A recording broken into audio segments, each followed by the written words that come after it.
जय श्री राघवेंद्र सरकार की जय। मित्रों, जिस काल की प्रतीक्षा हर सनातनी कर रहा था, हर सनातनी ही नहीं अपितु हर मानव कर रहा, मैं संपूर्ण देश ही नहीं अपितु पूरे विश्व की बात करता हूँ कि वह अयोध्या जहाँ पर बाबरी मस्जिद को ढहाया गया, किस किस प्रकार से भगवान श्री रामलला की मूर्ति को चबूतरे से लेकर के और टेंट तक पहुंचाया गया, कितनी काल तक टेंट में भगवान रहे। लेकिन हमें समस्त सनातनियों के संघर्ष, महापुरुषों के संघर्ष, कोठारी बंधुओं जैसे अनेक बलिदानियों के बलिदान के पश्चात उन महापुरुषों के हृदय में जो अंतिम समय में स्थिति जो चिंतन रहा, वह चिंतन ही आज साकारता को प्राप्त होने जा रहा है, वह साकार होने जा रहा है। 22 जनवरी 2024 को मंदिर में भगवान श्री रामलला की मूर्ति की प्राण प्रतिष्ठा होने जा रही है।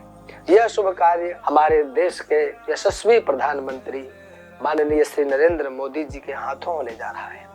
मंदिर का शिलान्यास और मंदिर की प्राण प्रतिष्ठा, भगवान श्री रामलला की प्राण प्रतिष्ठा दोनों ही हमारे प्रधान सेवक के द्वारा होने जा रहे हैं। आपने शिलान्यास का भी दर्शन किया और अतिशीघ्र ही मंदिर के दिव्य उद्घाटन का भी आप महोत्सव का दर्शन करेंगे। ये हमारे गौरव की बात है।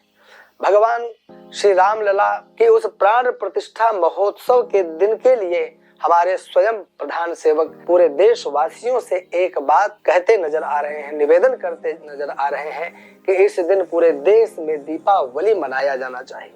देखिए, मैं आप सब लोगों से निवेदन करता हूं कि आप सब हर घर में दीपावली के समान दीप दान करें, खूब दीपक जलाएं। ऐसा प्रतीत होना चाहिए कि हर घर दीपावली मनाई जा रही है। हम सभी भगवान श्री राम के सेवक हैं।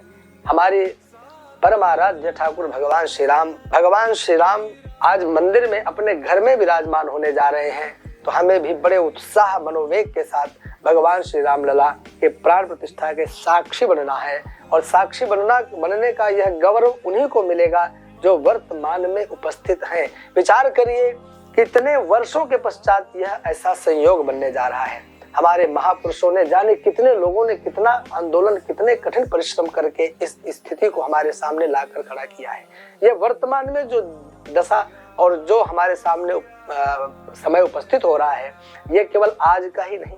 मैंने पढ़ा था कि केवल 6 महीने में भक्त ध्रुव के द्वारा भगवत प्राप्ति नहीं हुई, अपितु उसके पूर्व काल में जाने कितने अनंत जन्म हुए। उन जन्मों में कितना अथक प्रयत्न किया गया भगवान श्री हरि को प्रसन्न करने के लिए। वह सभी जन्मों का संकलन, वह सब जन्मों की तपस्या का संकलन, वह फल इस जन्म में 6 महीने में फलीभूत हुआ।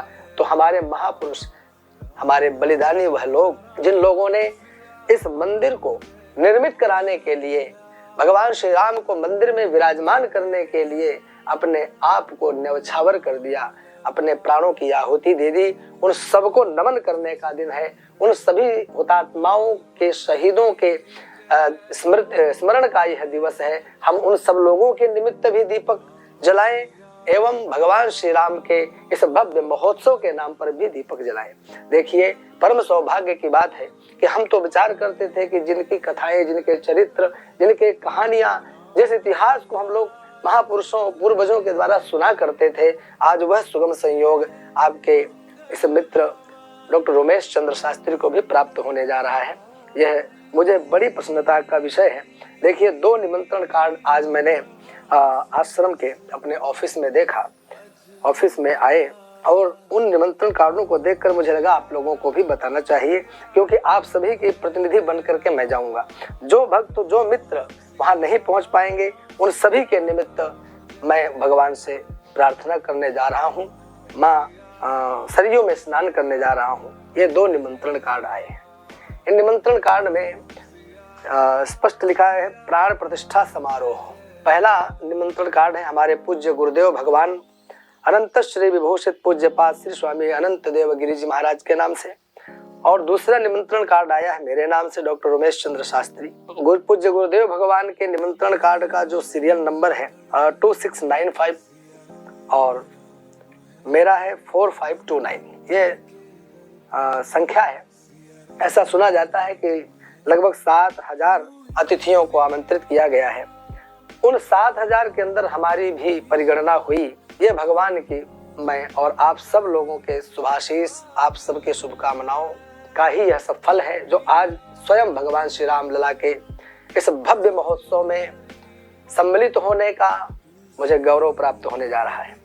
निमंत्रण कार्ड को मैंने पढ़ा भी है और निमंत्रण कार्ड के अंदर बहुत अच्छे शब्दों का प्रयोग किया गया है, बहुत अच्छे शब्दों का, मतलब कम शब्दों में उन्होंने संपूर्ण विषय उतार कर रख दिया है।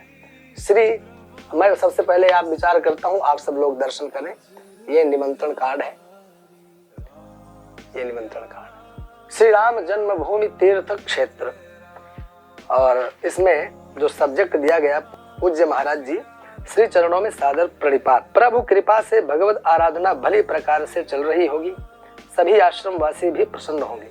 आपको विदित ही है कि लंबे संघर्ष के पश्चात श्री राम जन्मभूमि पर मंदिर निर्माण का कार्य प्रगति पर है। पौष शुक्ल द्वादशी विक्रम संवत 2080 सोमवार 22 जनवरी 2024 गर्भगृह में श्री रामलला के नूतन विग्रह की प्राण प्रतिष्ठा की जाएगी। हमारी प्रबल इच्छा है कि आप इस पुनीत अवसर पर अयोध्या में उपस्थित रहकर प्राण प्रतिष्ठा के साक्षी बने और महान ऐतिहासिक दिन की गरिमा को बढ़ाएं। आपके श्री चरणों में निवेदन है कि आप 21 जनवरी के पूर्व अयोध्या पधारने की योजना बनावें। जितना शीघ्र अयोध्या आएंगे उतनी ही आपको सुविधा प्राप्त होगी। विलंब से आने पर परेशानियों का सामना करना पड़ सकता है। 23 जनवरी 2024 के पश्चात ही वापस जाने की योजना भी बनाएं। आपके श्री चरणों में पुनः निवेदन है कि उक्त अवसर पर अयोध्या धाम में उपस्थित रहने की कृपा करें।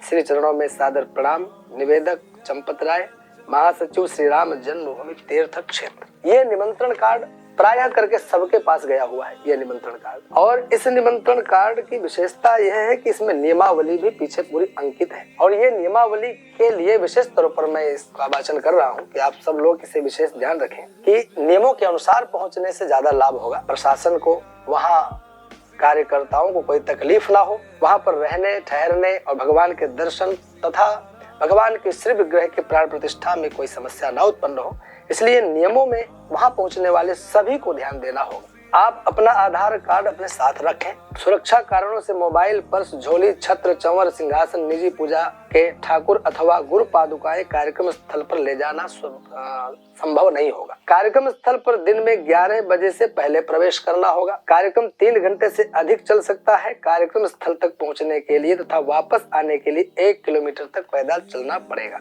यह निमंत्रण पत्र व्यक्तिगत है, अर्थात एक निमंत्रण पत्र पर केवल एक ही व्यक्ति का प्रवेश संभव है। कोई सेवक अथवा शिष्य साथ में आते हैं तो उनको कार्यक्रम स्थल से बाहर ही रहना होगा। शिष्य अथवा सेवक का स्वतंत्र निमंत्रण पत्र भी नहीं हो सकता है। कार्यक्रम स्थल पर बैठने की व्यवस्था सीमित है।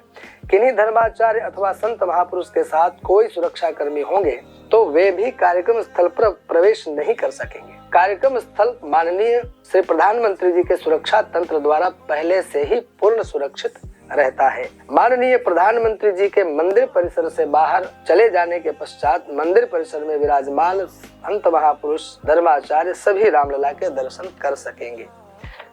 कितना उत्तम और कितने बेहतरीन यहाँ पर नियम भी बनाए गए हैं ताकि वहाँ की सुरक्षा व्यवस्था भी दुरुस्त रहे, किसी को दर्शनों के लिए भी तकलीफ न उठानी पड़े। ऐसा निमंत्रण कार्ड प्रायः करके सभी धर्माचार्यों के पास एवं हमारे देश के प्रमुख वरिष्ठ लोगों के पास, बड़े बड़े सेलिब्रिटीज के पास भी पहुंचा है। मंदिर परिसर में कल मैंने पढ़ा कि मंदिर आंदोलन के नायकों के नाम पर भी 6 उपनगर बन रहे हैं। मैंने आप लोगों के सामने चर्चा किया था कि आज जो हमें यह दृश्य प्राप्त होने जा रहा है, हम लोगों की यह गौरव की बात है कि इसके मूल में वह सब हुतात्माएं हैं उस समय के, चाहे हमारे उत्तर प्रदेश के माननीय यशस्वी मुख्यमंत्री श्री योगी आदित्यनाथ जी के जो गुरुदेव पूज्यपाद ब्रह्मलीन श्री स्वामी अवैधनाथ जी महाराज, हमारे पूज्य गुरुदेव भगवान ब्रह्मलीन विरक्त शिरोमणि परमहंस श्री स्वामी वामदेव जी महाराज, पूज्यपाद श्री रामचंद्र परमहंस जी महाराज, विश्व हिंदू परिषद के उस समय के जो अध्यक्ष अशोक सिंघल जी, ये सबके नाम से वहाँ पर अलग अलग उपनगर भी बसाए जा रहे हैं। सबके ठहरने की बहुत दिव्य और भव्य व्यवस्था वहाँ रहेगी। मैं आप लोगों को यह भी बता रहा हूँ, पढ़कर ही बता रहा हूँ। ट्रस्ट जो श्री राम मंदिर न्यास ट्रस्ट है, उस ट्रस्ट के द्वारा वहाँ पर जो उपनगर बसाए जा रहे हैं उसके बारे में बता रहा हूँ। ट्रस्ट की ओर से बाग विजेसी में निर्माणाधीन टेंट सिटी मंदिर आंदोलन के नायकों की याद दिलाएगी। 45 एकड़ में बस रही टेंट सिटी में 15,000 भक्तों के ठहरने की व्यवस्था होगी। वहां का 80% काम पूरा हो चुका है। इसे 6 उपनगरों में बांटा गया है। यह उपनगर मंदिर आंदोलन के नायकों के नाम पर समर्पित होंगे। टेंट सिटी की व्यवस्था देख रहे वहां के कार्यकर्ताओं से जब बात हुई तो उसमें पता चला कि इसमें 1300 कमरों का निर्माण किया जा रहा है। 96 डॉर्मेट्री भी बन रही है। टेंट सिटी में लगभग 51 फीट ऊंचा भव्य प्रवेश द्वार भी बनाया जा रहा है। इसके दाहिनी ओर के परिसर को अशोक सिंघल जी का नाम दिया गया है। यहाँ मंदिर आंदोलन के नायक रहे महंत रामचंद्र दास जी, परमहंस महंत श्री अवैधनाथ जी, महंत श्री अभिराम दास जी, विरक्त श्रोमणी श्री स्वामी वामदेव जी महाराज, मोरोपंत पिंगले व ओंकार भावे के नाम से यह 6 उपनगर बसाए जा रहे हैं। मैं इस चीज के लिए श्री माननीय प्रधानमंत्री जी महोदय एवं हमारे माननीय यशस्वी मुख्यमंत्री महोदय को बारंबार धन्यवाद देता हूं। मैं विचार करता था कि पूरे मंदिर परिसर में उन सभी महापुरुषों के लिए कोई ऐसा लेख नहीं दिखा मुझे। कुछ के हैं, कुछ के नहीं है, परंतु फिर भी यह वास्तविक श्रद्धांजलि है कि उस समय जिनका नाम वहां पड़ा होगा, वहां जाने वाले हर सदस्य, हर भक्त के द्वारा एक याद की जाएगी, उनकी स्मृति होगी, स्मरण होगा कि इन्होंने भी मंदिर के कार्य में अग्रणी भूमिका निभाई थी। मैं बहुत सराहना करता हूं इस कार्य के लिए। और आप सब लोगों से भी एक निवेदन करता हूं कि जैसा प्रधानमंत्री महोदय जी ने आपसे सबसे निवेदन किया है कि 26 जनवरी से पहले आप सभी लोग वहां भीड़ लगाने का प्रयास न करें। उनका सभी का, प्रशासन का पूरा प्रयास है कि सभी प्रांतों के लोगों को भगवान का दर्शन प्राप्त होगा।